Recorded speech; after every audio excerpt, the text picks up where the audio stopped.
नमस्कार बंधुगण, ज्योतिष कथार त्रयोविंशतम अध्याय को आपण मान स्वागत। आज आम कथा हवा मिथुन राशि पुरुषर लक्षण विषय। मिथुन राशि जन्मग्रहण कले व्यक्ति कामिनी प्रिय, परदारानुभोगी, बुद्धिमंत, दानशील, सुंदर देहधारी होता है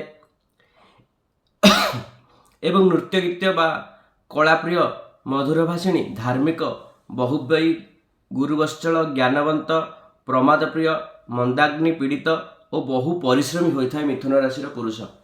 ठीक से भाई परोपकारी, मात्र अंतःकरण में निर्दय होता है, हास्यरसात प्रिय, दीर्घायु, कुटुंब लोकों सुख शांति प्राणपणे चेष्टा करिथाय मिथुन राशि पुरुष। मिथुन राशि जात व्यक्ति दुईटी विपरीत धर्मी प्रकृति विशिष्ट होइथांती, अर्थात भितरे जहा बाहर ताहा नुहंती।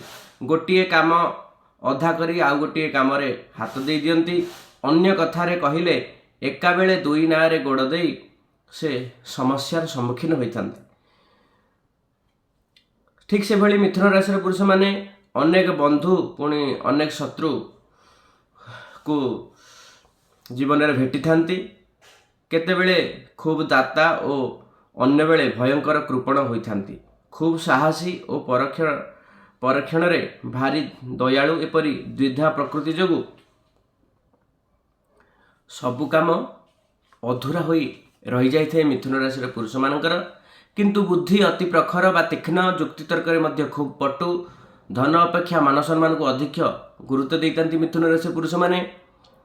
अति धनी नहेले मध्य धनर अभाव न थाए। परिश्रम बल रे विद्या, धन, जश, संपत्ति सबुथिरे किछि किछि हासिल करिथांती। स्वास्थ्य अनेक समय भांगी पड़े, फुसफुस और स्नायुविक पीड़ा हुए। नील बा माणिक्य धारण कले यहांकर सुख संपद श्री वृद्धि होता है। आज आम जानिले मिथुन राशि पुरुषर लक्षण। आसंता अध्याय में जानिबा कर्कट राशि पुरुषर लक्षण। विदाय दियंतु, नमस्कार।